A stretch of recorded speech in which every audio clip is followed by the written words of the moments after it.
Think of this as like my 2023 hit parade.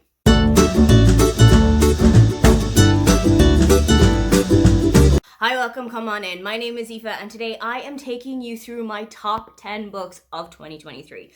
I did keep a list of every single book that I loved the most every month in 2023, and then I decided to just whittle it down a little bit. I decided to just go for the top 10, and maybe there was a book that I loved more one month that wasn't my top book of the month that I loved more than my top book of a different month.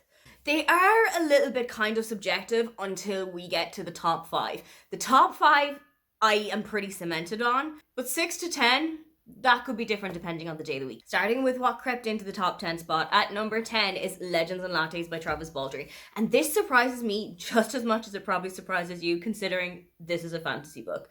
I had really big hopes for this one. I wanted something that was going to ease me into fantasy reading, and boy did this deliver. This book is about Viv, who is an orc and she is retired from battle. But in the prologue of this book, you actually see Viv's last battle and when she decides that this just isn't the world for her anymore. So we go into the action a couple of years later, where Viv has come to a new town and is setting up a coffee shop for the first time. And the townspeople have no idea what coffee is. They've never heard of the concept before. They're very much a tea drinking society. And she comes in and brings in this basic idea of bean water, as they even refer to it in the book. And she sets up this tiny little cafe called Legends and Lattes and interacts with the townspeople and works with them and has them bring in some delicious sounding pastries and cakes and breads. And I just loved the atmosphere of this. I think it was truly the atmosphere of this that brought me into it more than anything else. It was the idea of sitting at the roaring fire of this cafe and watching the townspeople come in and discover what a latte was and discover what a cappuccino was and just interacting with each other in that sense. I absolutely loved it. I have also got a copy of Bookshops and Bone Dust, which is the prequel to this, but I've heard a couple of people saying that having read this, there are a couple of things from that storyline that you don't get as invested in because you know how that's going to end up because this has a totally different situation for them. So I'm not entirely sure if it's one that I'm going to instantly pick up, but I absolutely loved this one. In at number 9 is Iris Kelly Doesn't Date by Ashley Herring Blake. This is the third and final book in the Bright Frauds trilogy, and this one follows Iris Kelly, who is a friend of Astrid from the second book, and is also a friend of Claire from the first book, who ends up with Delilah Green. Iris is a romance writer, but her own real life hasn't really been giving her a whole lot of inspiration lately. She hasn't been having any success with dating. She has just come out of a long-term relationship with a partner who it turned out was already with somebody else. And Iris is looking for that little spark that's going to get her writing career back on track. She goes out to a bar one night and meets with Stevie, brings Stevie back to her place for a one-night stand, and things instantly go awfully. The two of them go their separate ways and they believe that they're never going to see each other again. But Iris turns up to a kind of a community theatre where they're going to be putting on a Shakespeare play. And it turns out Stevie is a part of the cast. Stevie's ex-girlfriend is the director. And Stevie has told everybody there that the evening that she had with Iris was such a hit, they are definitely going to see each other again.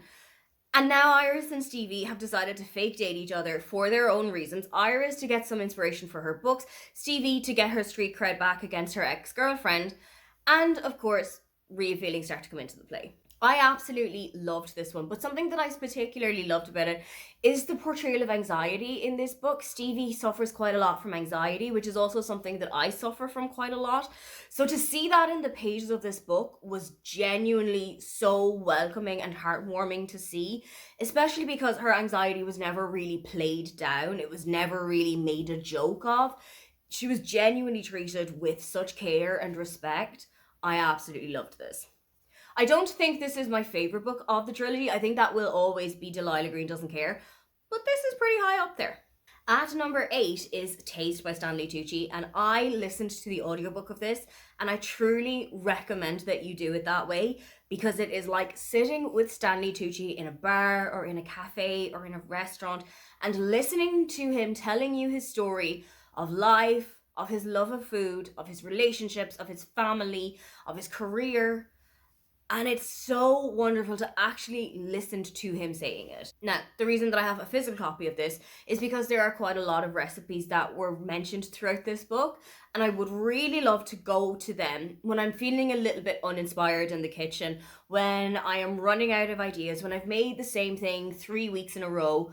I just would like to have something that's a little bit out of my comfort zone, something that's going to stretch my cooking capabilities, and that is definitely what this is going to do. It also does go into detail of his diagnosis with throat cancer, how that was for him, especially when he is such a foodie himself, when he loves eating and cooking and flavors, and how much that had impacted him because for quite some time he wasn't able to eat as well as he had. He wasn't able to eat spicy foods or very rich foods, for example.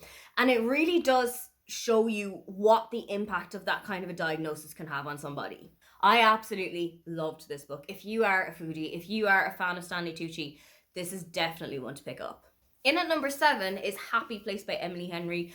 And I think while this is my 7th favourite book of the year, I don't know if this is my favourite of Emily Henry's books. This one follows Harriet and Wynne, who have been engaged for about 10 years. They've been together for about 10 years. And about 6 months before the events of this book take place, they have actually broken off their engagement. The problem with that is that they are at a cabin with a couple of friends of theirs who don't know that they have broken up with one another. They don't know that their relationship has changed, and they have decided to just keep things as they were and pretend that they are back together just for one more week because they are saying goodbye to the cabin that one of their friends' families own. I do think this is one of the books where a miscommunication trope is rife throughout it, not just from Harriet and Wynne, but also from some of the other characters. But I also felt like this was a really interesting look at how friendships change as you grow older, how your priorities change when you get into a relationship or when you have children or when your family moves to a different area or they sell your childhood home. I felt like it was such an interesting look at that change that can happen in your life. And it's something that happens to quite a lot of people around my age. A lot of people I know that have gotten married and that have gotten children. I don't keep in touch with them as often as maybe I should do. And this book definitely shows me about that, in that some of these characters have got children. Some of these characters are married. Some of these characters are going down a different career path. And the differences and the changes that that can make in your life and how that impacts the friendships that you thought were steadfast and would never break. This was a really interesting look at that, and I really, really enjoyed it. But like I said, I don't know if this is necessarily my favourite of Emily Henry's books. Just missing out on the top 5 spot at number 6 is The Fake Boyfriend Fiasco by Talia Hibbert. Talia Hibbert is one of my favourite romance writers of the moment, and I knew that I would be in very safe hands with this one, and I was absolutely not disappointed. This one is following Nick and Aria. They meet each other in a hotel lobby, and Nick instantly falls for Aria. He is a professional soccer player, and Nick basically asks her to be his fake girlfriend to help him clean up his reputation in the tabloids. Aria basically takes him up on it, and then they go on this little whirlwind romance between the two of them that I truly loved watching, particularly because this one is a little bit spicier than the Brown sisters had been. I know that a lot of Talia's earlier works were self-published by her indie house, and you can kind of tell that there was a little bit more freedom in terms of how spicy she could make her books, because this one had much more chilies than the Brown sisters did. One particular scene that I really enjoyed involved a sex box, and if that does not get you to read this book, I do not know what will. I truly loved this one. The chemistry between Nick and Aria as well just sparked off the page. Talia Hibbert has this amazing ability to write characters with fantastic chemistry almost from the minute that they meet each other, and I knew that I'd be in safe hands here.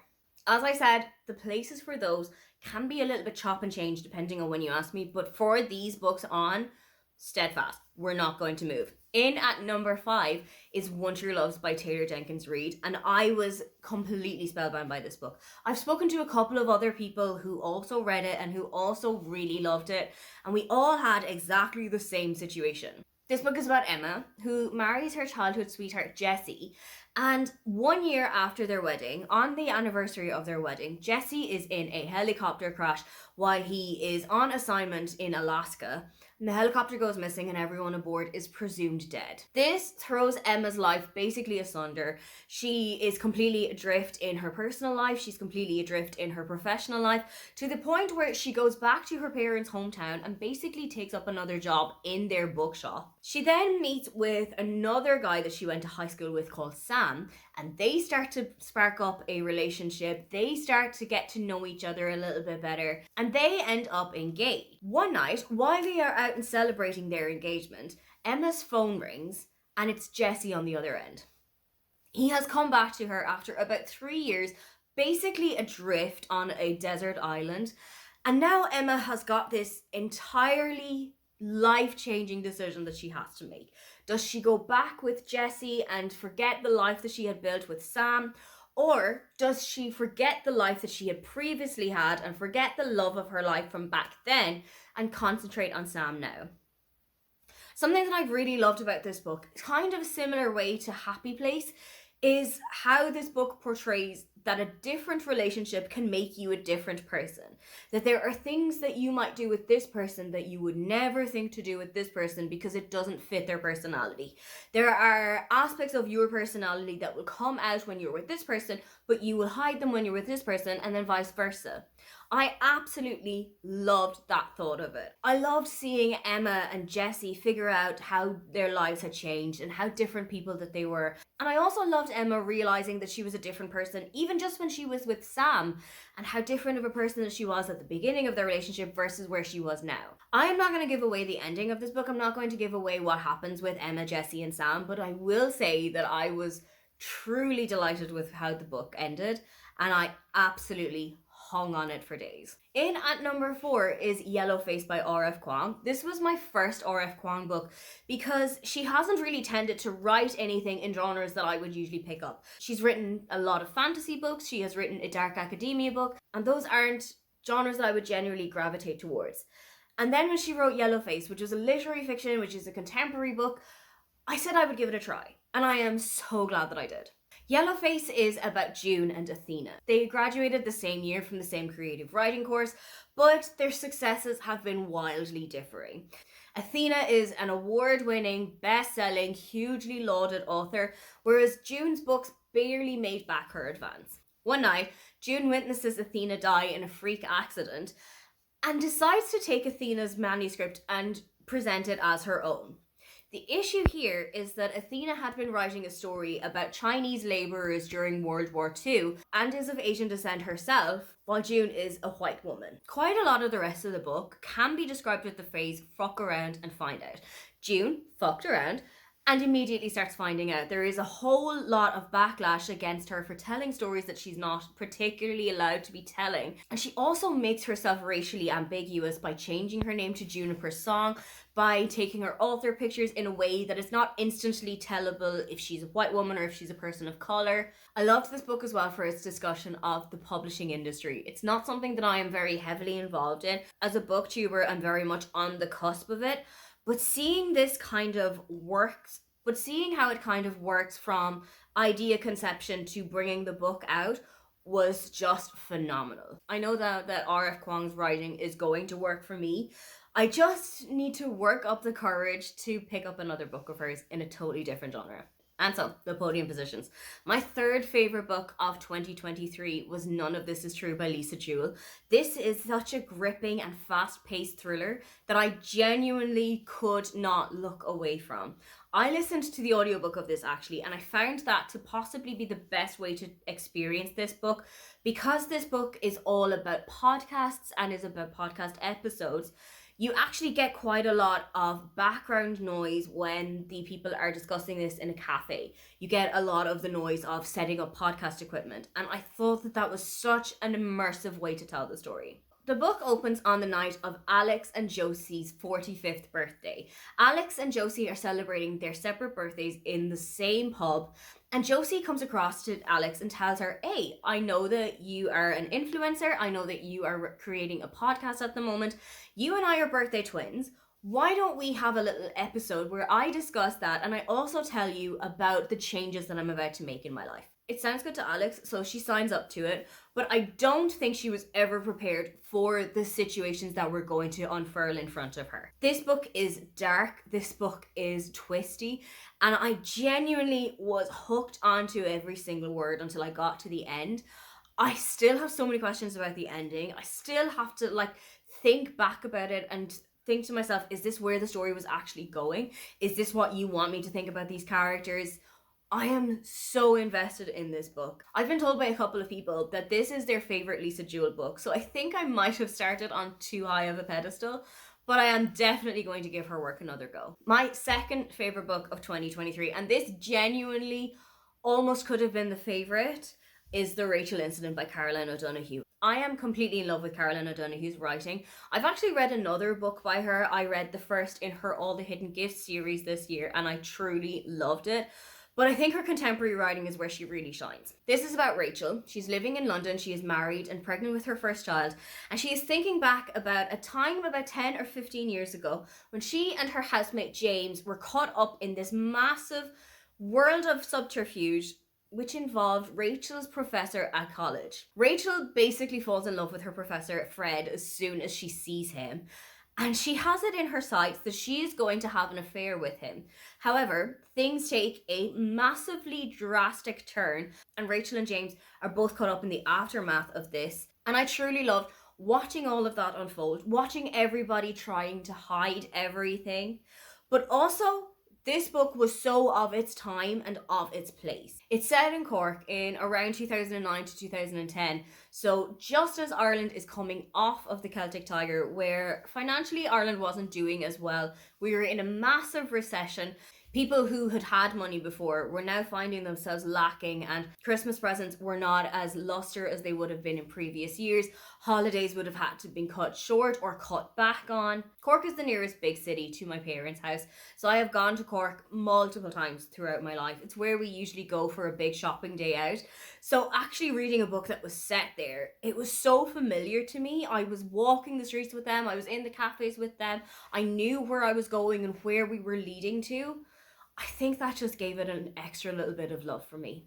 But that was not top of the pile. My absolute number one favorite book that I read in 2023 was Strange Sally Diamond by Liz Nugent. And you may be thinking, this is not a romance. You are not usually a thriller lover. And this one is a particularly dark thriller. But it was the writing style. I would read the phone book if Liz Nugent wrote it. So I knew that I was in good hands going into this. This book is obviously about Sally Diamond, who has had quite an eclectic life. Her father tells her one day that when he dies, he doesn't want a big funeral, he doesn't want a big commotion, just put him out with the rubbish the next morning. So Sally takes him at his word, and when he does eventually pass away, she just puts him out in the family's incinerator on their farm. This draws the attention of the neighbours, this draws the attention of the guards, which is the police force in Ireland, and this brings in a big media scandal to Sally and her life, as we find out that these were not Sally's birth parents, what actually happened to Sally's mother, and what happened to her father after this. This was such an interesting and gripping story. I could not put it down. I'm still thinking about it. I read it back in March and I'm still thinking about it to this day. The best way that I can think to describe this book is if Eleanor Oliphant is completely fine and Room had a baby, that is the book that you are looking for. So if either of those two books worked for you, I genuinely think this is one to look out for. Those were my 10 best books across 2023. Are there any of those that you have also read and loved? Or please tell me your favourite book in the comments below. If you would love to leave me a comment but you can't think of anything you'd like to say, then just leave me a yellow heart emoji for the cover of Sally Diamond. Don't forget to like and subscribe because I have new videos up every week. Now, get on out of here.